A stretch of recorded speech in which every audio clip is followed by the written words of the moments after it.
అందరికీ వందనాలండి. అందరూ బాగున్నారు అనుకుంటున్నాను. ఇప్పటివరకు మనం కీర్తనల గ్రంథం 1 నుంచి 18 అధ్యాయాలు చదువుకున్నాం. ఈ 18 అధ్యాయాల్లో కూడా అసలు కీర్తనల గ్రంథం దేని గురించి రాయబడింది, మంచి చెడుల మధ్య తేడా, మంచి వాళ్ళు ఏమవుతారు, చెడ్డవాళ్ళు ఏమవుతారు, ఏ సమయంలో దేవుడికి ఎలా ప్రార్థన చేయాలి, బాధల్లో ఉన్నప్పుడు, ఆపదలో ఉన్నప్పుడు, సంతోషాలు కలిగినప్పుడు ఏ సమయంలో ఎలా ప్రార్థన చేయాలి అనేది ప్రతిదీ కూడా మనం చదువుకుంటూ వచ్చాం. ఈరోజు మనం కీర్తనల గ్రంథం 19వ అధ్యాయం నుండి చదువుకుంటూ వెళ్దాం. ప్రధాన గాయకునికి అతనికి అప్పగింపబడింది దావీదు కీర్తన. ఈరోజు మనం చదువుకోబోయే కీర్తనలన్నీ కూడా దావీదు గారు రాసినవే, దావీదు కీర్తనలే. ఆకాశములు దేవుని మహిమను వివరించుచున్నవి, అంతరిక్షము ఆయన చేతి పనిని ప్రచురపరచుచున్నది. ఆకాశములు అంటున్నాడు చూడండి, ఆకాశం కాదు, అంతరిక్షము. ఆకాశములు అంటే ప్రతిదీ, మేఘాలు, మేఘాల పైనుండే ఆకాశం, ఆ పైనుండే సూర్యచంద్ర నక్షత్రాలు, ఆ పైనుండే పరలోకం, పైనుండే ప్రతిదీ, అలాగే పాతాళ లోకం, ప్రతిదీ కూడా దేవుడి యొక్క గొప్పతనాన్ని వివరిస్తున్నాయి. ఆయన చేసిన పని ఎంత గొప్పదో మనకి వివరిస్తున్నాయి, ప్రచురపరుస్తున్నాయి అందని అర్థం. ఆ కాలంలో కూడా దేవుడిని గుర్తించకుండా దేవుడు చేసిన ఈ ప్రకృతినే పూజించేవాళ్ళు. చెట్టుల్ని పూజించేవాళ్ళు, అగ్నిని, నీటిని, జంతువుల్ని, వీటన్నిటిని పూజించేవాళ్ళు ఆ కాలంలో కూడా ఉండేవాళ్ళు. దేవుడు సృష్టికర్త ఉన్నాడు, ఈ సృష్టి దేవుడు కాదు, ఈ ప్రకృతే దేవుడు కాదు, ఈ ప్రకృతిని చేసిన సృష్టికర్త ఉన్నారు అన్నట్టుగా దావీదు గారు దేవుని యొక్క గొప్పతనం గురించి ఈ కీర్తన రాస్తున్నారు. దేవుడు ఎంత గొప్పవాడు అనే విషయాన్ని ఈ 19వ కీర్తనలో, అలాగే ఈరోజు మనం చదువుకోబోయే అధ్యాయాలన్నింటిలో కూడా దేవుడి యొక్క గొప్పతనం గురించి మనం చదువుకుంటాం. ఆ దేవుడి గొప్పతనం మనకు అర్థం అవ్వాలంటే ఆకాశాన్ని పరిశీలించండి, అంతరిక్షం పరిశీలించండి, అందులో ఉన్న ప్రతి దాన్ని పరిశీలించాలి. ఈ ప్రకృతిని పరిశీలిస్తే అవే దేవుడి గురించి ప్రకటిస్తాయి. దేవుడు ఎలాంటి వాడు, ఆయన ఎంత గొప్పవాడు, ఆయన శక్తి ఎంత గొప్పది, ఆయన లక్షణాలు ఏంటి అనేవి ప్రకృతిని పరిశీలిస్తే మనకు అర్థమవుతాయి. దేవుడు ఉన్నాడా లేడా అనేది ప్రకృతిని పరిశీలిస్తే మనకు అర్థమవుద్ది అన్నట్టుగా దావీదు గారు ఇక్కడ చెబుతున్నారు. అంతకుముందు అధ్యాయంలో కూడా దేవుడు లేడు అనుకునే జనాలు పాపంలో పడిపోతారని కూడా మనం చాలాసార్లు చదువుకున్నాం. అసలు దేవుడు లేడు అని ఎందుకు అనుకుంటున్నారు, ఈ ప్రకృతిని చూస్తే దేవుడు ఉన్నాడు అని అర్థమవుతుంది కదా అన్నట్టుగా దావీదు గారు ఈ కీర్తన రాస్తున్నారు. కొత్త నిబంధనలో రోమిలకు రాసిన పత్రికలో కూడా మనం చదువుకుంటాం కదా, ఈ సృష్టి మొత్తాన్ని కూడా ఆలోచిస్తే దేవుడి గురించి మనకు అర్థమైద్ది. దేవుడి యొక్క అదృశ్య లక్షణాలు, కనబడని దేవుడి యొక్క లక్షణాలు మనకు కనబడతాయి అన్నట్టుగా మనం రోమిలకు రాసిన పత్రికలో కూడా చదువుకున్నాం కదా. ఈ కీర్తనలో 19వ అధ్యాయంలో కూడా ప్రకృతిని చూడండి, దేవుడి గురించి మీకు అర్థమవుతుంది అన్నట్టుగా దావీదు గారు ఇక్కడ చెబుతున్నారు. మనం సువార్త ప్రకటించడం కాదు, దేవుడి యొక్క చేతి పనులు, ఆకాశాలు, అంతరిక్షాలు, సూర్యుడు, చంద్రుడు, ఆకాశంలో నక్షత్రాలు, ఇవన్నీ కూడా దేవుడి గురించి సువార్త ప్రకటిస్తున్నాయి. దాన్ని అర్థం చేసుకుని దేవుడు ఉన్నాడు అని మనం గ్రహించగలుగుతున్నామా, ఆయన ఎడల భయభక్తులు కలిగి మనుషులు బ్రతకగలుగుతున్నారా అనేది మనం ఆలోచించాలి. పగటికి పగలు బోధ చేయుచున్నది, రాత్రికి రాత్రి జ్ఞానము తెలుపుతున్నది. పగటికి పగలు, రాత్రికి రాత్రి అంటే కన్ఫ్యూజ్ అవ్వమాకండి. మనకి అంటే మనుషులకి పగలపూటేమో పగలు అనేది బోధిస్తుంది దేవుడి గురించి, రాత్రిపూటేమో రాత్రి అనేది బోధిస్తుంది దేవుడి గురించి. అంటే దాని ఉద్దేశం ఏంటంటే, పగలు మనం చూసాం అనుకోండి, పగలపూట మనకి ఏం కనపడతాయి, సూర్యుడు కనబడతాడు, కొండలు కనబడతాయి, ఈ ప్రకృతి మొత్తం కనబడుద్ది. వాటన్నిటిని చూసి వీటన్నిటిని చేసిన దేవుడు ఉన్నాడు అని తెలుసుకోండి. సూర్యుడిని, ఆ కాంతిని, ఆ మేఘాలని, వీటన్నిటిని చూసి పగలపూట దేవుడి గురించి తెలుసుకోండి. రాత్రిపూట అయితే ఆకాశంలో కనబడే అనేక రకాల నక్షత్రాలు, గ్రహాలు, రాత్రిపూట వీచే గాలులు, వీటన్నిటిని చూస్తే దేవుడి గొప్పతనం. రాత్రిపూట మనం ఆలోచించిన దేవుడి గురించి మనకు తెలిసిద్ది, పగలపూట మనం ఆలోచించిన దేవుడి గురించి తెలిసిద్ది. మనకి ఎవరో వచ్చి బోధించాల్సిన అవసరం లేదు, వేరే ఎవరో వచ్చి మనకి సువార్త ప్రకటించాల్సిన అవసరం లేదు. ఈ ప్రకృతిని మనం ఆలోచిస్తే పగలను చూస్తే పగలు తెలుస్తుంది, రాత్రిని చూస్తే రాత్రి తెలుస్తుంది. దేవుడు ఎంత గొప్పవాడో, దేవుడి వల్లే ఈ సృష్టి వచ్చింది, ఆయనే ఈ సృష్టిని చేశాడు అనేది ప్రకృతిని చూస్తే మనకు అర్థమవుద్ది కదా. దేవుడు ఉన్నాడు అని తెలుసుకొని ఆయన అంటే భయభక్తులు కలిగి మనం బ్రతకాలి కదా. వాటికి భాష లేదు, అవేవి తెలుగులోనో ఇంగ్లీష్లోనో అలా మాట్లాడట్లా. వాటికి భాష లేదు, మాటలు లేవు, వాటి స్వరము వినబడదు, వాటి కొలనూలు భూమి అందంతటా వ్యాపించి ఉన్నవి. ఇప్పుడు తెలుగు భాషలో మాట్లాడేవాడు కేవలం ఈ ఆంధ్రప్రదేశ్, తెలంగాణలో మాత్రమే సువార్త ప్రకటించగలరేమో. ఇంగ్లీష్లో మాట్లాడేవాళ్ళు ఇంగ్లీష్ వచ్చిన వాళ్ళకే సువార్త ప్రకటించగలరేమో. కానీ ఈ రాత్రి పగలకి, ప్రకృతికి, ఆకాశానికి, అంతరిక్షానికి వాటికి భాష లేదు, మాటలు లేవు, కానీ అవి ప్రపంచమంతా కూడా సువార్తను ప్రకటిస్తాయి. వాటికి బార్డర్ లేవు, ఇక్కడ మాత్రమే అక్కడ మాత్రమే బార్డర్ లేవు. ప్రపంచం అంతా కూడా దేవుడి లక్షణాలనే అవి ప్రకటిస్తాయి. వాటికి నోరు లేకపోయినా, భాష లేకపోయినా, వాటి క్రియల ద్వారా అవి ఎలా కనబడుతున్నాయి అని అవి దేవుడి గురించి ప్రకటిస్తున్నాయి. ఈ సృష్టి మొత్తం కూడా దేవుడు ఉన్నాడు అని మనకు తెలుపుతుంది. ఏ మూల, ఏ గుహలో దాక్కున్నా, ఏ దేశంలో దాక్కున్నా దేవుడు ఉన్నాడు అని ఈ సృష్టి ప్రకటిస్తుంది. ఆ సృష్టిని చూసైనా కానీ దేవుడు ఉన్నాడని తెలుసుకోండి. ఆ సృష్టిని చూసైనా కానీ దేవుడి లక్షణాలు తెలుసుకోండి. ఆయన అంటే భయభక్తులు కలిగి ఉండండి. లోక దిగంతముల వరకు వాటి ప్రకటనలు బయలువెళ్ళుచున్నవి. వాటిలో ఆయన సూర్యునికి గుడారం వేసెను. ఈ భూమి ఆ మూల నుంచి ఈ మూల వరకు ప్రకృతి దేవుడి గురించి ప్రకటిస్తుంది.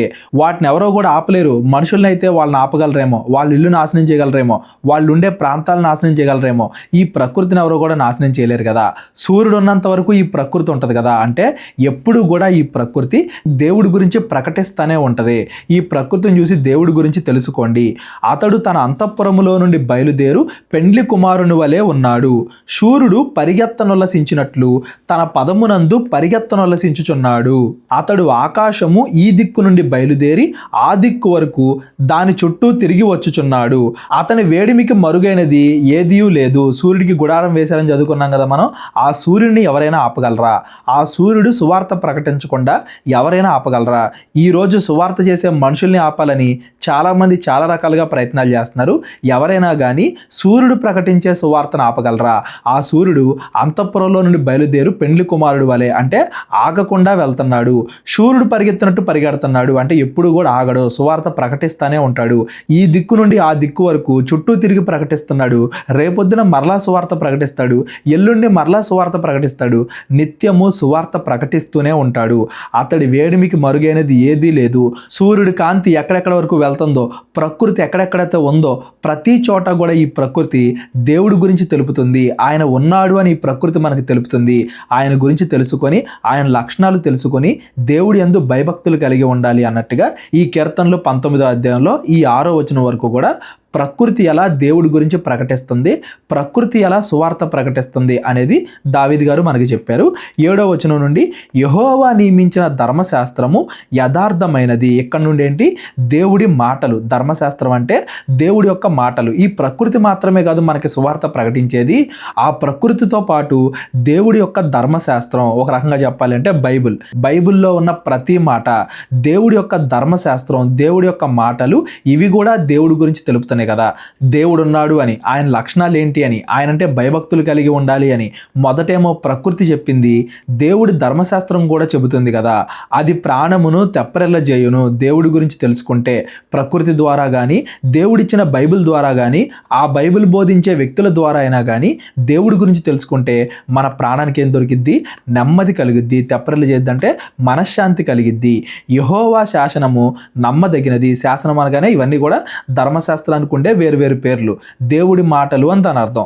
శాసనము నమ్మదగినది, అది బుద్ధిహీనులకు జ్ఞానం పుట్టించును. బుద్ధిహీనులు అంటే ఎవరో అంతకుముందు కీర్తనలో మనం చదువుకున్నాం కదా. దేవుడు లేడు అని బుద్ధిహీనులు తమ హృదయంలో అనుకుంటారని. దేవుడు లేడు అనుకునే వాళ్ళకి ప్రకృతి ప్రకటిస్తుంది దేవుడు ఉన్నాడు అని. దేవుడు లేడు అనుకునే వాళ్ళకి బైబిల్ ప్రకటిస్తుంది దేవుడు అని. బుద్ధిహీనులు జ్ఞానాన్ని తెలుసుకుంటారు దేవుడి మాటల ద్వారా, బైబిల్ ద్వారా, ప్రకృతి ద్వారా. యెహోవా ఉపదేశములు నిర్దోషమైనవి, అవి హృదయమును సంతోషపరచును. యెహోవా ఏర్పరిచిన ధర్మము నిర్మలమైనది, అది కన్నులకు వెలిగిచ్చును. ఈ లోకాన్ని ఎలా చూడాలి అన్నట్టుగా మన మనోనేత్రాలు తెలుసుకుంటే బైబిల్ ద్వారా. యెహోవా యందన భయము పవిత్రమైనది, అది నిత్యము నిలుచును. యెహోవా న్యాయ విధులు సత్యమైనవి, అవి కేవలము న్యాయమైనవి. అంటే ఈ సమయంలో న్యాయం, ఆ సమయంలో అన్యాయం అలా ఏ ఉండదో. దేవుడి యొక్క మాటలు ఎప్పుడూ కూడా న్యాయమైనవే. దేవుడి యందు భయభక్తులు కలిగి ఉండడం పవిత్రమైనది. దేవుడు అంటే భయపడేవాడు తప్పు చేయకుండా ఉంటాడు. అది నిత్యము నిలిచేది. అవి బంగారు కంటెను, విస్తారమైన మేలిమి బంగారు కంటెను కోరదగినవి, తేనె కంటెను, జుంటి తేనెల దార కంటెను మధురములైనవి. అంటే దేవుడి యొక్క వాక్యం ఎన్ని పేర్లతో పిలిచారు చూడండి. ధర్మశాస్త్రం, శాసనం, ఉపదేశములు, ధర్మము, భయము, న్యాయ విధులు, ఇవన్నీ కూడా దేవుడి మాటలకి, ధర్మశాస్త్రానికి, బైబిల్కి, అంటే దేవుడి వాక్యానికి ఉండే రకరకాల పేర్లు, అందులో ఉండే రకరకాల లక్షణాలు. దేవుడి యొక్క వాక్యం అనేది బంగారం కంటే, మేలిమి బంగారం కంటే కోరదగినది. దేవుడి యొక్క వాక్యం అనేది తేనె కంటే, జుంటి తేనె దారల కంటే మధురమైనది. బంగారం కంటే మేలిం బంగారం ఇంకా గొప్పది. తేనె కంటే జుంటి తేనె ఇంకా బాగుంటుంది. వీటన్నింటికంటే దేవుని వాక్యం అనేది ఇంకా బాగుంటుంది. ఎవరైతే దేవుడి వాక్యాన్ని సరిగ్గా అర్థం చేసుకుంటారో, అందులో ఉన్న భావాన్ని అర్థం చేసుకోగలుగుతారో, దేవునిలో వాళ్ళకి ఎంత సంతోషం దొరికిద్ది అనేది మనం లెక్కించలేం. అంతగా వాళ్ళు దేవుడి మీద ఆధారపడతారు. దేవునిలో అంతగా వాళ్ళు ఆనందిస్తారు. ఒక విశ్వాసి మాత్రమే అనుభవించగలిగే ఆనందం అది. బంగారంతోనో తేనెతో దేనితోనో ఆ ఆనందానికి సరికట్టలేము. అంత గొప్ప ఆనందాన్ని పొందుకుంటాం. దేవునిలో అంత గొప్పగా ఆనందిస్తాం ఎప్పుడు దేవుడి యొక్క లక్షణాలు మనం అర్థం చేసుకోగలిగినప్పుడు. ఆ లక్షణాలని బైబిల్ ప్రకటిస్తుంది, ప్రకృతి ప్రకటిస్తుంది. ఎప్పటికైనా కానీ మనుషులందరూ దేవుడి యొక్క గొప్పతనాన్ని తెలుసుకోవాలి అన్నట్టుగా దావీదు గారు ఈ కీర్తన రాస్తున్నారు. వాటి వలన నీ సేవకుడు హెచ్చరిక నొందును, వాటిని గైకొనుట వలన గొప్ప లాభము నొందును. నీ సేవకుడు అంటే దావీదు గారినైనా పెట్టుకోవచ్చు, మనల్నైనా పెట్టుకోవచ్చు. ఏ మనిషి అయినా కానీ దేవుడి యొక్క ఆజ్ఞలు తెలుసుకుని వాటిని పాటిస్తే గొప్ప లాభం కలుగుతుంది. పరలోకం కన్నా, నిత్యమైన ఆనందం కన్నా గొప్ప లాభం ఏముంటుంది? గొప్ప లాభం కలుగుతుంది. తన పొరపాటులు కనుగొనగలవాడెవడు? నేను రహస్యముగా చేసిన తప్పులు క్షమించి నన్ను నిర్దోషిగా తీర్చుము. ఒక మనిషిగా నేను ఏమేం తప్పులు చేస్తున్నానో, నా వల్ల ఎన్ని పొరపాట్లు జరుగుతున్నాయో నాకు తెలియకపోవచ్చు, కానీ నాకు తెలియని వాటికి కూడా నేను ఏ తప్పులు చేశానో గుర్తించకుండా ఎన్నో తప్పులు చేసి ఉంటాను, వాటిని కూడా క్షమించు, నన్ను నిర్దోషిగా తీర్చు అన్నట్టుగా దావీదు గారు ప్రార్థన చేస్తున్నారు. ఇప్పుడు మనం ఫోన్లు వాడతాం, ఏసీలు వాడతాం, టీవీలు, ఫ్రిడ్జ్లు వాడతాం. వీటన్నిటి వల్ల ప్రకృతి ఎంతో కొంత నాశనం అవుతుంది. మనం తెలియక ఏదో చేసిన తప్పు వల్ల ఇంకెవరో ఎంతో కొంత బాధపడుతున్నారు. ఒక మనిషి ఏమేం తప్పులు చేస్తున్నాడు అని వెతికినా కానీ తెలియకుండా కొన్ని ఉంటాయి. అలాంటి వాటి నుండి కూడా నన్ను రక్షించు, అన్నిటి నుండి కూడా నన్ను రక్షించి నన్ను మంచిగా మార్చు అన్నట్టుగా దేవుడికి ప్రార్థన చేస్తున్నారు దావీదు గారు. మనందరికీ కూడా ఇవి వర్తిస్తాయి. దురభిమాన పాపములో పడకుండా నీ సేవకుణ్ణి ఆపుము, వాటిని నన్ను ఏలనీయకము. ముందేమో నాకు తెలియని పాపాల నుండి నన్ను రక్షించు అంటున్నాడు. ఇప్పుడేమో నేను వెంటాడే పాపాలంటే వ్యభిచారం అన్నట్టు, డబ్బు మీద ఆశ అన్నట్టు, దొంగతనం అన్నట్టు, గర్వం అన్నట్టు, వేటి వెనకాలైతే మనిషి పరిగెడతారో దురాశతో, ఆ పాపాల నుండి కూడా నన్ను రక్షించు, అవి నా దగ్గరికి రాకుండా కాపాడు. ముందేమో నాకు తెలియని పాపాల నుండి నన్ను రక్షించు, ఇప్పుడేమో నాకు తెలిసిన పాపాల నుండి నన్ను రక్షించు. అప్పుడు నేను యథార్థవంతుణ్ణై అధిక ద్రోహము చేయకుండా నిందారహితుడు నగుదును. తెలిసిన పాపాలు, తెలియని పాపాలు, ఆ రెండింటి నుండి కూడా నన్ను దూరంగా ఉంచు. అప్పుడు నేను నిందారహితుడిని అవుతాను. అప్పుడు నేను నీ బిడ్డగా పిలువబడతాను. నువ్వు కోరుకున్న మంచి మనిషిగా నేను నిలబడతాను. యెహోవా నా ఆశ్రయదుర్గమా, నా విమోచకుడా, నా నోటి మాటలను, నా హృదయ ధ్యానమును నీ దృష్టికి అంగీకారములగుదును గాక. నా ప్రార్థనని ఆలకించు తండ్రి అన్నట్టుగా దేవుడికి ప్రార్థన చేస్తున్నాడు. మనం కూడా దేవుడి యొక్క గొప్పతనాన్ని మొదటగా గుర్తించాలి. ఈ ప్రకృతి మొత్తం దేవుడి గురించి ఎలా బోధిస్తుంది, దేవుడి ధర్మశాస్త్రం మొత్తం దేవుడి గురించి ఎలా బోధిస్తుంది, ఇవన్నీ కూడా తెలుసుకోవాలి. ఆ తర్వాత దేవుడి గురించి తెలుసుకున్న తర్వాత, దేవుడి గురించి సువార్త విన్న తర్వాత, ప్రభువా నాకు తెలియని పాపాల నుండి నన్ను రక్షించు, నాకు తెలిసిన పాపాల నుండి నన్ను రక్షించు, నన్ను నిందారహితుడిగా చెయ్యి అన్నట్టుగా దేవుడిని సహాయం అడగాలి.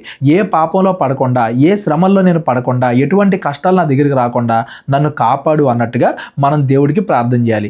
ఈ 19వ అధ్యాయం మొత్తం దేవుడు ఎంత గొప్పవాడు, ఆ గొప్పతనాన్ని మనిషి తెలుసుకొని పాపానికి దూరంగా ఉండాలి అనేది 19వ అధ్యాయం. కీర్తనల గ్రంథం 20వ అధ్యాయం. ప్రధాన గాయకునికి దావీదు కీర్తన. ఇది కూడా దావీదు కీర్తనే. ఆపత్కాలమందు యెహోవా నీకు ఉత్తరమిచ్చునుగాక. యెహోవా నాకు అనట్లేదు చూడండి, నీకు అంటున్నాడంటే ఇది కేవలం దావీదు గారికి మాత్రమే సంబంధించింది కాదు, ఇది మనందరికీ సంబంధించింది. దావీదు గారు సంఘం మొత్తానికి చెబుతున్నాడు. ఆ కాలంలో దావీదు దగ్గర ఎవరెవరైతే సైనికులు ఉంటారో, లేకపోతే ఇజ్రాయేల్ ప్రజలు ఉంటారో, వాళ్ళందరికీ కూడా దావీదు ఇలా చెబుతున్నాడు. ఈ 19వ అధ్యాయంలో దేవుడి గొప్పతనం తెలుసుకున్నాం కదా, అలా దేవుడి గొప్పతనం తెలుసుకున్న మనుషులందరూ కూడా ఆపత్కాల సమయంలో, శ్రమల సమయంలో దేవుడికి ఎలా ప్రార్థించాలి అనేది ఈ 20వ అధ్యాయం. 19వ అధ్యాయం ఏమో దేవుడి గొప్పతనం గురించి, 20వ అధ్యాయం ఏమో దేవుడి గొప్పతనం తెలుసుకున్న తర్వాత దేవుణ్ణి ఎలా సహాయం అడగాలి అనే దాని గురించి. ఇది కేవలం దావీదుకు మాత్రమే కాదు, ఆ కాలంలో ఉన్న ఇజ్రాయేలీలకు మాత్రమే కాదు, మనకు కూడా, సంఘానికి కూడా అప్లై అవుద్ది. సంఘం కూడా శ్రమల్లో ఉన్నప్పుడు, బయట నుండి విరోధులు వచ్చి సంఘాన్ని, క్రైస్తవుల్ని అణచాలి అని ప్రయత్నిస్తున్నప్పుడు, ఆ సమయంలో మనం దేవుడికి ఎలా ప్రార్థన చేయాలి అని చదువుకుంటూ వెళ్దాం. యాకోబు దేవుని నామము నిన్ను ఉద్ధరించునుగాక. అబ్రహాము దేవుడు, ఇస్సాకు దేవుడు, యాకోబు దేవుడు అని మాట్లాడుకుంటాం కదా, ఆ యెహోవా దేవుడు మనల్ని ఉద్ధరించునుగాక. ఆ యెహోవా దేవుడు మన ప్రార్థనకి ఉత్తరం ఇచ్చునుగాక. ఆయన మనకి సహాయము చేయునుగాక. పరిశుద్ధ స్థలములో నుండి ఆయన నీకు సహాయము చేయునుగాక. సియోనులో నుండి నిన్ను ఆదుకొనుగాక. దేవుడుండే పరలోకం నుండి, ఎక్కడైతే దేవుడిని ఆరాధిస్తున్నారో ఆ స్థలం నుండి దేవుడు మనల్ని ఆదుకొనుగాక. ఆయన నీ నైవేద్యములన్నింటినీ జ్ఞాపకము చేసుకొనుగాక. నీ దహన బలులను అంగీకరించునుగాక. ఆ కాలంలో అయితే బలులు, ఈ కాలంలో అయితే మనం దేవుడి గురించి ఏమేం చేస్తున్నామో, సువార్త ప్రకటిస్తున్నామో, దేవుడి కోసం ఎలా కష్టపడుతున్నామో, ఇతరులకు కూడా సువార్త ప్రకటింపబడాలి అని మనం మనం ఏ ఏ ప్రయత్నాలు అయితే చేస్తున్నామో ఈ ప్రయత్నాలన్నింటినీ కూడా దేవుడు చూసి మనకి ప్రతిఫలం ఇచ్చునుగాక అన్నట్టుగా మనం దేవుడికి ప్రార్థన చేయాలి. నీ కోరికను సిద్ధింపజేసి నీ ఆలోచన యావత్తును సఫలపరచునుగాక. నీ కోరికనంటే మనందరికీ కూడా కష్టాలు ఉంటాయి కదా, మీరు ఆ కష్టాల్లో నుండి ఎలా బయటపడుతున్నారో, ఆ కష్టాల్లో నుండి బయటపడడానికి మీకు ఏం కావాలో, మీ కోరిక ఏంటో ఆ కోరిక మొత్తాన్ని కూడా దేవుడు సఫలపరచునుగాక, దాన్ని దేవుడు తీర్చునుగాక. దానికి ముందే ఉండాలి, దేవుడి కోసం మనం కష్టపడాలి, దేవుడి రాజ్యం కోసం మనం కష్టపడాలి. దానికి ముందు ఏం చేయాలి, దేవుడి గురించి మనం తెలుసుకోవాలి. ఇవన్నీ కూడా చేస్తూ మన సమస్యల్లో దేవుడికి ప్రార్థన చేస్తే దేవుడు ఖచ్చితంగా మనకి ప్రతిఫలం ఇస్తాడు. సమయానుకూలంగా మనకి ఏది అవసరమో అది దేవుడు ఖచ్చితంగా చేస్తాడు అనేది ఈ ప్రార్థన యొక్క భావం. యెహోవా నీ రక్షణను బట్టి మేము విజయోత్సాహము చేయుచున్నాము, మా దేవుని నామమును బట్టి మా ధ్వజము ఎత్తుచున్నాము. నీ ప్రార్థనలన్నీ యెహోవా సఫలపరచునుగాక. ఇంకా దేవుడు ఆ సమస్యను తీర్చక ముందే దేవుడు ఖచ్చితంగా తీరుస్తాడు, ఖచ్చితంగా రక్షిస్తాడు అన్నట్టుగా ముందే దావీదు గారు దేవుణ్ణి కీర్తిస్తున్నారు. ఎందుకంటే దేవుడు ఖచ్చితంగా మన ప్రార్థనకి సమాధానం ఇస్తాడు కాబట్టి. దావీదు గారికి ఎంతైతే నమ్మకం ఉందో దేవుడు ప్రార్థన చేస్తే ఖచ్చితంగా దాన్ని తీరుస్తాడు అన్నట్టుగా మనం కూడా అంత నమ్మకంతో ఉండాలి అనేది దీని యొక్క భావం. యెహోవా తన అభిషిక్తుణ్ణి రక్షించును అని నాకిప్పుడు తెలియను, రక్షణార్థమైన తన దక్షిణ బలమును చూపును, తన పరిశుద్ధ ఆకాశములో నుండి అతనికి ఉత్తరమిచ్చును. అభిషిక్తుడు అనగానే దావీదు గారు. ఈ కాలంలో ఎవరెవరైతే పరిశుద్ధాత్మను పొందుకుని విశ్వాసులుగా పిలువబడుతున్నారో వాళ్ళందరికీ కూడా ఇది అప్లై అవుతుంది. దేవుడు మన విశ్వాసాన్ని చూసి మన ప్రార్థనలకి ఆయన ఉత్తరం ఇచ్చునుగాక. ఆయన దక్షిణ హస్తబలము అంటే గొప్ప గొప్ప క్రియల ద్వారా ఆయన మన ప్రార్థనకి ప్రతిఫలం ఇచ్చునుగాక. కొందరు రథములను బట్టి కొందరు గుర్రములను బట్టి అతిశయపడుదురు, మనమైతే మన దేవుడైన యెహోవా నామమును బట్టి అతిశయపడుదుము. ఈ భూమి మీద ఉండేవాళ్ళు ఈ భూమి మీద ఉండే ఆస్తులను బట్టి, యుద్ధాలకు వెళ్ళే వాళ్ళు మా దగ్గర ఎంతమంది సైనికులు ఉన్నారు, ఎన్ని గుర్రాలు ఉన్నాయి అన్నట్టుగా ఈ భూమి మీద ఉండే వాటిని బట్టి అతిశయపడతారు. ఎవరో భక్తిహీనులు, దేవుని నమ్మని వారు, యెహోవా దేవుని ఎరుగని వారు, వాళ్ళు ఈ లోకంలో ఉండే వాటిని బట్టి అతిశయపడతారు. కానీ విశ్వాసులైతే మనమైతే యెహోవా నామమును బట్టి దేవుడు రక్షిస్తాడు అన్నట్టు కేవలం దేవుణ్ణి బట్టి మనం అతిశయపడతాము.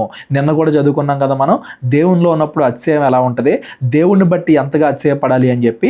దేవుని వల్లే నాకు అతిశయం కలుగుతుంది, ఈ లోకంలో ఉండే వాటి వల్ల కాదు. దుర్మార్గులు దుష్టులు అలాగా ఈ లోకంలో ఉండే వాటిని బట్టి అతిశయపడతారేమో, నేను ఈ లోకంలో ఉండే వాటిని బట్టి కాదు, పరలోకంలో ఉన్న దేవుణ్ణి బట్టి అతిశయపడుతున్నాను. ఆ దేవుడు నాకు ఏ ఆజ్ఞలైతే బోధించాడో వాటి ప్రకారంగా నేను నడుచుకోవాలని ప్రయత్నిస్తున్నాను. ఎక్కడన్నా దారి తప్పితే మరలా అందులో ఉండి రక్షించాలి అన్నట్టుగా దేవుడికి ప్రార్థన చేస్తున్నాను కాబట్టి ఆ దేవుడు నా ప్రార్థనని అంగీకరిస్తాడు, నా మనసులో కోరికను ఆయన తీరుస్తాడు, ప్రతిఫలం ఇస్తాడు. ఖచ్చితంగా దేవుడు నన్ను దీవిస్తాడు. వారు కృంగి నేల మీద పడి ఉన్నారు, మనము లేచి చక్కగా నిలుచున్నాము. కేవలం ఈ లోకంలో ఉండే వాటిని నమ్ముకున్న వాళ్ళు చివరిగా నరకానికి వెళ్ళిపోతారు, అంతమవుతారు. మనము లేచి చక్కగా నిలుచున్నాము, దేవుని నమ్ముకునే వాళ్ళు ఫైనల్గా ఆనందాన్ని పొందుకుంటారు, పరలోకాన్ని పొందుకుంటారు. ఈ భూమి మీద కూడా వాళ్ళ ప్రార్థనకి ప్రతిఫలాన్ని పొందుకుంటారు. యెహోవా రక్షించుము, మేము మొరపెట్టినప్పుడు రాజు మాకు ఉత్తరమిచ్చునుగాక. రాజు అనగానే దావీదు కాదండి, దావీదుకే రాజు అయిన దేవుడు, రాజుల రాజు ఆ దేవుడు మనం మొరపెట్టినప్పుడు ప్రార్థన చేసినప్పుడు మనందరికీ కూడా సమాధానం ఇవ్వాలి, మన సమస్యను ఆయన పరిష్కరించాలి అన్నట్టుగా ప్రార్థన. 19వ అధ్యాయం ఏమో దేవుడి గొప్పతనం గురించి, 20వ అధ్యాయంలోనేమో ఆ గొప్పతనం తెలుసుకున్న విశ్వాసులు దేవుడికి ఎలా ప్రార్థించాలి, ఆ ప్రార్థన దేవుడు ఖచ్చితంగా వింటాడు అనేది 20వ అధ్యాయం. 21వ అధ్యాయం కూడా ఈరోజు మనం చదువుకుందాం, 22వ అధ్యాయం నుండి మనం రేపొద్దున చదువుకుందాం. ఈ 21వ అధ్యాయంలో 20వ అధ్యాయంలో మనం ప్రార్థన చేస్తున్నాం కదా దేవుడికి, దేవుడు ఆ ప్రార్థన విని ఖచ్చితంగా మనకి సమాధానం ఇస్తాడు. దేవుడు మనకి సమాధానం ఇచ్చిన తర్వాత, మన జీవితంలో గొప్ప గొప్ప మేలులు ఆయన చేసిన తర్వాత అప్పుడు మనం ఎలా కీర్తించాలి ఆయన్ని, అప్పుడు మనం ఎలా ప్రార్థన చేయాలి, అప్పుడు మనం ఎలా స్తుతులు చెల్లించాలి అనేది ఈ 21వ అధ్యాయంలో మనం చదువుకుంటూ వెళ్దాం. ప్రధాన గాయకునికి అతనికి అప్పగింపబడింది దావీదు కీర్తన, ఇది కూడా దావీదు కీర్తనే. యెహోవా రాజు నీ బలమును బట్టి సంతోషించుచున్నాడు, నీ రక్షణను బట్టి అతడు ఎంతో హర్షించుచున్నాడు. రాజు అనగానే ఇక్కడ దావీదు గారు ప్రార్థన చేశారు కదా, దావీదుతో ఉన్న వాళ్ళందరూ మనం కూడా ప్రార్థన చేశాం కదా, దానికి దేవుడు సమాధానం ఇచ్చాడు, మేలు జరిగించాడు. ఆ మేలు జరిగించిన తర్వాత నీ బలమును బట్టి నీ రక్షణను బట్టి సంతోషించుచున్నాము, హర్షించుచున్నాము, నిన్ను కీర్తిస్తున్నాము. యెహోవా నీవెంత గొప్పవాడువో మాకు ప్రతి సమయంలోనూ తెలుస్తుంది. 19వ అధ్యాయంలోనేమో మొదటగా ప్రకృతి తెలియజేసింది దేవుడి గొప్పతనం గురించి. ఆ తర్వాత ఏమో దేవుడి యొక్క ధర్మశాస్త్రం బైబిల్ తెలియజేసింది దేవుడి యొక్క గొప్పతనం గురించి. ఆ తర్వాత ఏమో మన కష్టాలు వచ్చినప్పుడు ఆ కష్టాల్లో నుండి దేవుడు రక్షించాడు కదా, ఆ సాక్ష్యం చెప్తుంది దేవుడి గొప్పతనం గురించి. మనకు కలిగిన మేలులు చెప్తున్నాయి దేవుడి గొప్పతనం గురించి. అతని మనోభీష్టము నీవు సఫలము చేయుచున్నావు, అతని పెదవుల్లో నుండి వచ్చిన ప్రార్థన నీవు మానక అంగీకరించుచున్నావు.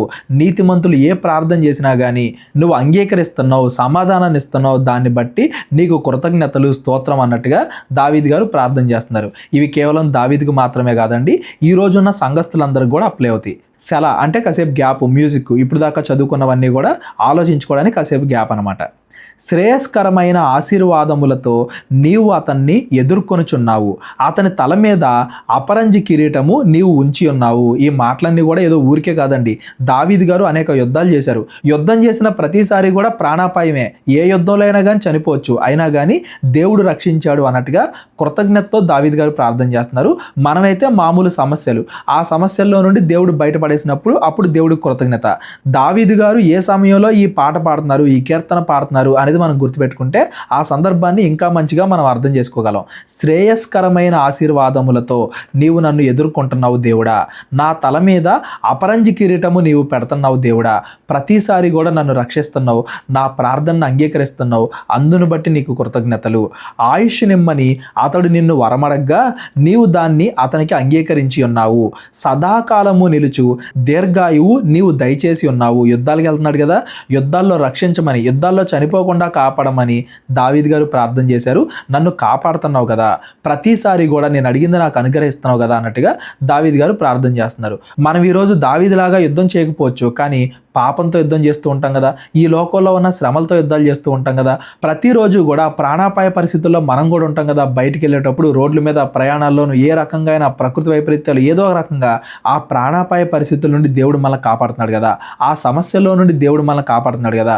మనం ప్రార్థన చేసినప్పుడు, నీతిమంతులు ఎలా ప్రార్థన చేస్తారో చదువుకున్నాం కదా, అలా ప్రార్థన చేసినప్పుడు దేవుడు మన ప్రార్థనకి ప్రతిఫలం ఇచ్చి మన ఆయుష్ని పెంచుతున్నాడు కదా, అందును బట్టి దేవునికి స్తోత్రం. మరలా ఇందులో మీరు ఇంకోటి కూడా గుర్తుపెట్టుకోవాలండి. ఈ కీర్తనలు 21వ అధ్యాయం కానీ, అంతకుముందు మనం చదువుకున్న కొన్ని కీర్తనలు కానీ, నిన్న కూడా మనం చదువుకున్నాం కదా, అవన్నీ కూడా దావీదు గారికి దేవుడు వాగ్దానం చేసిన తర్వాత, అంటే నీ సంతానం నుండి యేసుక్రీస్తును పుట్టిస్తాను, నీ సంతానం నుండి శాశ్వతమైన రాజును పుట్టిస్తాను, యేసుక్రీస్తు వారి గురించి దావీదుతో దేవుడు వాగ్దానం చేశాడు కదా, ఆ వాగ్దానాన్ని కూడా దృష్టిలో పెట్టుకొని దావీదు గారు ఇక్కడ ప్రార్థన చేస్తున్నారు. నా ద్వారా సదాకాలము, అంటే నా ద్వారా నీవు యేసుక్రీస్తుని రప్పిస్తున్నావు కదా, నా ద్వారా నీవు మెస్సీయను రప్పిస్తున్నావు కదా, నాకు అంత గొప్పతనం దయచేసావు, నాకు అంత రక్షణ ఇచ్చావు, నీ రక్షణ వలన అతనికి గొప్ప మహిమ కలిగాను, గౌరవ ప్రభావములను నీవు అతనికి ధరింపజేసితివి. అంటే దేవుడు రక్షణ వల్ల దావీదికి మహిమ కలిగించాడు, దేవుడు గౌరవ ప్రభావాలు దావీదికి ధరింపజేశాడు. ఇవన్నీ కూడా ఆ సమయానికి దావీదికి, ఆ తర్వాత కాలంలో దావీదు చిగురైన మెస్సయ్యకి, ఆ తర్వాత కాలంలో ఆ మెస్సయ్యని యేసుక్రీస్తుని నమ్ముకుంటున్న క్రైస్తవులకి, ఇది అందరికీ కూడా అప్లై అవుతుంది. ఎవరెవరి జీవితాల్లో దేవుడు మేలు చేశాడో వాళ్ళందరికీ కూడా ఇది అప్లై అవుతుంది అనేది మనం గమనించాలి. నిత్యము ఆశీర్వాద కారకుడిగా ఉండినట్లు నీవు అతన్ని నియమించి ఉన్నావు, నీ సన్నిధిని సంతోషముతో అతన్ని ఉల్లసింపజేసి ఉన్నావు. నిత్యము ఆశీర్వాద కారకుడిగా అంటే దేవుడు దావీదుని ఎంతగా ఆశీర్వదించాడో, దావీదు ద్వారా ప్రజలందరినీ ఎంతగా ఆశీర్వదించాడో, నిత్యము అందరూ కూడా మాట్లాడుకునేటట్టుగా దేవుడు దావీదుని హెచ్చించాడు. మనకు కూడా జరిగే మేలును బట్టి ఎంతోమంది దేవుడిని కీర్తించేలాగా దేవుడు మనల్ని కూడా హెచ్చిస్తాడు. మన సాక్ష్యం అంత గొప్పగా ఉండాలి. మనం నీతిమంతులుగా బ్రతుకుతూ ఉంటే, మనం దేవుడి యొక్క గొప్పతనాన్ని గుర్తుపెట్టుకుంటే దేవుడు మనల్ని కూడా అంత గొప్పగా ఇచ్చేస్తాడు. మనల్ని బట్టి అనేక మంది దేవునిలో బలపడతారు. మనల్ని దేవుడు ఎంత గొప్పగా ఆశీర్వదించాడు అనే దాన్ని బట్టి అనేక మంది వాళ్ళ విశ్వాసంలో బలపడతారు అనేది దాని అర్థం. అలాగే ఇందులో ఆశీర్వాద కారకుడిగా అంటే దావీదు నుండి రాబోయే యేసుక్రీస్తు వారు కూడా ఉన్నారు. యేసుక్రీస్తు ద్వారా ప్రపంచం మొత్తాన్ని దేవుడు ఆశీర్వదిస్తున్నాడు అనేది కూడా మనం జ్ఞాపకం పెట్టుకోవాలి. అదేంటి, ఈ పదాల్లో ఎక్కడ కూడా యేసుక్రీస్తు అని లేదు కదా, అంతకుముందు చదువుకున్న చాలా చోట్ల కూడా యేసుక్రీస్తు గురించిన ప్రవచనాలు ఉన్నాయని చెప్పారు, యేసుక్రీస్తు అనే పేరు లేదు కదా అని మీరు అనుకోవద్దండి. అసలు ఈ కీర్తనలు రాసిందే ప్రజలందరినీ కూడా మెస్సయ్య కోసం సిద్ధపరచడానికి. దావీదు గారికి దేవుడు వాగ్దానం చేసిన తర్వాత ప్రజలందరూ కూడా ఎప్పుడు కూడా దేవుడిని ఎలా కీర్తించాలి, ఆ మెస్సయ్య కోసం ఎలా కనిపెట్టుకుని ఉండాలి, ఈ ఉద్దేశాలతోటే దేవుడు ఈ కీర్తన రాయించాడు. ఇది మనం కీర్తనలు మొదటి 2 అధ్యాయాలు చదివేటప్పుడు కూడా నేను ఎక్స్ప్లెయిన్ చేశాను. ఏ కీర్తన చదువుకున్నా కానీ అది యేసుక్రీస్తులో ఎలా పరిపూర్ణ అవుతుంది. బైబిల్లో మనం ఏది చదువుకున్నా పాత నిబంధనలో మనం ఏది చదువుకున్నా కానీ అది యేసుక్రీస్తులో ఎలా పరిపూర్ణం అవుతుంది, యేసుక్రీస్తు ద్వారా సంఘం మొత్తానికి అది ఎలా విస్తరిస్తుంది, ఇవన్నీ కూడా మనం ఆలోచించాలి. ఇప్పుడు దాకా చెప్పిన దాంట్లో కానీ అంతకుముందు చెప్పినట్లో కానీ ఎవరికైనా ఏదైనా డౌట్ ఉంటే డిస్క్రిప్షన్లో నా నెంబర్ ఉంటుంది, కాల్ కానీ వాట్సాప్ కానీ చేయండి. ఏలయనగా రాజు యెహోవా యందు నమ్మిక ఉంచుచున్నాడు, సర్వోన్నతుని కృపచేత అతడు కదలకుండా నిలుచును. దేవుని నేను నమ్మాను కాబట్టి, రాజు అనగానే ఇక్కడ దావీదు గారు, దేవుని నేను నమ్మాను కాబట్టి దేవుడు నన్ను రక్షిస్తున్నాడు. కదలకుండా నిలుచును అంటే కాసేపు దేవునిలో ఉండి కాసేపు పాపలో పడిపోయి అలా కాకుండా దేవుడు నన్ను గొప్పగా నిలబెట్టుకుంటున్నాడు, దేవుడు నన్ను ఆశీర్వదిస్తున్నాడు అందని అర్థం. నీ హస్తము నీ శత్రువులందరినీ చిక్కించుకొనును, నీ దక్షిణ హస్తము నిన్ను ద్వేషించు వారిని చిక్కించుకొనును. ఎవరెవరైతే దేవుడికి శత్రువులు అంటే పాపం చేసేవాళ్ళు, వాళ్ళందరినీ కూడా దేవుడు శిక్షిస్తాడు. నీవు ప్రత్యక్షమైనప్పుడు వారు అగ్నిగుండం వలె అగుదురు. దేవుడు రెండోసారి వచ్చినప్పుడు వాళ్ళందరూ కూడా నరకానికి వెళ్ళిపోతారు. తన కోపం వలన యెహోవా వారిని నిర్మూలము చేయును, అగ్ని వారిని దహించును. ఎవరెవరైతే దేవుడి చిత్తానుసారంగా నడవరో, దేవుడి యొక్క గొప్పతనాన్ని గుర్తించరో, అంతకుముందు కూడా మనం చదువుకున్నాం కదా, దేవుని నమ్మని వాళ్ళు ఏ తప్పులు చేస్తారు అని మనం చదువుకున్నాం కదా, వాళ్ళందరూ కూడా ఒకానొక రోజున నరకంలో పడిపోతారు, నాశనం అవుతారు. ఎవరెవరైతే మంచిగా బ్రతుకుతారో వాళ్ళు మాత్రమే ఆశీర్వదింపబడతారు. భూమి మీద నుండకుండా వారి గర్భఫలమును నీవు నాశనము చేసేదవు, నరుల్లో నుండకుండా వారి సంతానమును నశింపజేసేదవు. వారి సంతానం అంటే కేవలం వాళ్ళ పిల్లలు మాత్రమే అని మీరు అనుకోకండి. దావీదు సంతానం అన్నా, అబ్రహాము సంతానం అన్నా, ఈరోజు క్రైస్తవులందరూ కూడా ఎలా వస్తారో, మనకి వాళ్ళు శరీర ప్రకారంగా తండ్రులు కాకపోయినా కానీ ఆత్మీయంగా పితరులు. సేమ్ అలాగే ఇక్కడ చెడ్డవారి సంతానం అంటే కేవలం వాళ్ళ పిల్లలు అని మాత్రమే కాదు, వాళ్ళలాగా ఎవరైతే నడుచుకుంటారో భూమి మీద చెడ్డవాళ్ళు, అలా చెడ్డగా నడుచుకునే వాళ్ళందరూ అపవాది సంతానం అనబడతారు. వాళ్ళందరూ కూడా నరకానికి వెళ్ళిపోతారు అందని అర్థం. వారు నీకు కీడు చేయవలెను అని ఉద్దేశించిరి, దురాపాయములు పన్నిరి, కానీ దాన్ని కొనసాగింపలేకపోయిరి. దేవుడికి కీడు, దేవుడి మీద దురాపాయం అంటే దేవుడికి ఏదో హాని కాదండి. దేవుడిని నమ్ముకున్న మంచి వాళ్ళకి హాని కలిగించడమే దేవునికి హాని కలిగించడం. మంచి వాళ్ళని ఇబ్బంది పెడతామే దేవుడిని ఇబ్బంది పెడతాం. అమాయకుల్ని అణచడానికి ఏవేవైతే ఆలోచనలు చేస్తారో అవన్నీ కూడా దురాపాయాలే, అవన్నీ కూడా దేవునికి వ్యతిరేకమైన కార్యాలే. వాటన్నిటినీ కూడా దేవుడు అణిచివేస్తాడు, అవన్నీ కూడా నిత్యము కొనసాగవు. నీవు వారిని వెనకకు తిప్పివేసేదవు, నీ వింటి నారులను బిగించి వారిని ముఖం మీద కొట్టుదువు. అంటే యేసుక్రీస్తు వారు రెండవ రాకడ సమయంలో వాళ్ళందరూ కూడా నశిస్తారు, చెడ్డ వాళ్ళందరూ కూడా నరకపాత్రులు అవుతారు అనేది ఇక్కడ చెప్పబడుతుంది. యెహోవా నీ బలమును బట్టి నిన్ను హెచ్చించుకొనుము, మేము గానము చేయుచు నీ పరాక్రమమును కీర్తించదము. కీర్తనలు అంటే గానాలు, పాటలు. మేము నిన్ను గొప్ప చేస్తూ ఉంటాం, నిన్ను కీర్తిస్తూ ఉంటాం. నీ బలమును బట్టి నిన్ను నీవు హెచ్చించుకొనుము అంటే నీ న్యాయాన్ని ఇంకా జరిగిస్తానే ఉండు, నీ కృపను ఇంకా మా మీద ఉంచు, చెడ్డవాళ్ళకి ఇంకా అలాగే తీర్పు తీర్చు, మంచి వాళ్ళని ఇంకా అలాగే రక్షించు, నువ్వు ఏదైతే చేస్తున్నావో అది ఇంకా అలాగే చేయి అన్నట్టుగా దేవుణ్ణి దావీదు గారు కీర్తిస్తున్నారు అని దాని అర్థం. ఇవి కేవలం దావీదుకు మాత్రమే కాదు, మనందరం కూడా దేవుణ్ణి అలాగే కీర్తించాలి అనేది ఈ అధ్యాయం ద్వారా మనం గమనించాలి. 19వ అధ్యాయంలోనేమో దేవుడి గొప్పతనం, ప్రకృతి ఎలా చెబుతుంది దేవుడి గురించి, దేవుడి యొక్క ధర్మశాస్త్రం ఎలా చెబుతుంది దేవుడి గురించి అని దేవుడి గొప్పతనం గురించి మనం చదువుకున్నాం. 20వ అధ్యాయంలోనేమో ఆ గొప్పతనాన్ని గుర్తించిన విశ్వాసులకి ఆపదలు కలిగినప్పుడు వాళ్ళు ఎలా ప్రార్థించాలి దేవుడికి, వాళ్ళు ఎలా ఆధారపడాలి దేవుడి మీద అనేది మనం చదువుకున్నాం. 21వ అధ్యాయంలోనేమో ఆ సమస్యల్ని దేవుడు తీర్చిన తర్వాత, రక్షణ కలగజేసిన తర్వాత అప్పుడు దేవుడిని ఎలా కీర్తించాలి, చెడ్డవాళ్ళకి దేవుడు తీర్పు తీరుస్తాడు, మంచి వాళ్ళకి ఎప్పుడు దేవుడు న్యాయం చేస్తాడు అని ఎలా గుర్తుంచుకోవాలి, విశ్వాసాన్ని కలిగి ఉండాలనేది 21వ అధ్యాయంలో మనం చదువుకున్నాం. ఈరోజు చదువుకున్న ఈ 3 అధ్యాయాలు మీకు అర్థమైనాయి అనుకుంటున్నాను. ఎవరికైనా అర్థం కాకపోతే డిస్క్రిప్షన్లో నా నెంబర్ ఉంటుంది, కాల్ కానీ వాట్సాప్ కానీ చేయండి. మా పరిచర్య గురించి ప్రార్థించండి. ప్రేరేపణ కలిగిన వాళ్ళు మీ కానుకల ద్వారా మమ్మల్ని బలపరచండి. 22వ అధ్యాయం నుండి మనం రేపొద్దున చదువుకుందాం. అందరికీ వందనాలు. దేవుడు మిమ్మల్ని అందరినీ కూడా దీవించి ఆశీర్వదించును గాక. అందరికీ వందనాలండి. కేవలం 30 వీడియోస్లో బైబిల్ నేర్చుకోండి అనే ఎంతో విలువైన ఈ కోర్స్ జస్ట్ ₹1 మీకు కావాలి అంటే మీ పేరు, మీ ఊరు ఈ నెంబర్కి వాట్సాప్ చేయండి. ఈ కోర్సులో ఏ విషయాలు ఉంటాయో ముందుగానే తెలుసుకోవడానికి ఈ వీడియో పాస్ చేసి టాపిక్స్ అన్నీ చదువుకోండి. క్రైస్తవులందరూ ఈ బైబిల్ కోర్స్ వినాలి అని మేము కోరుకుంటున్నాం. అందరినీ దేవుడు దీవించును గాక. ఆమెన్.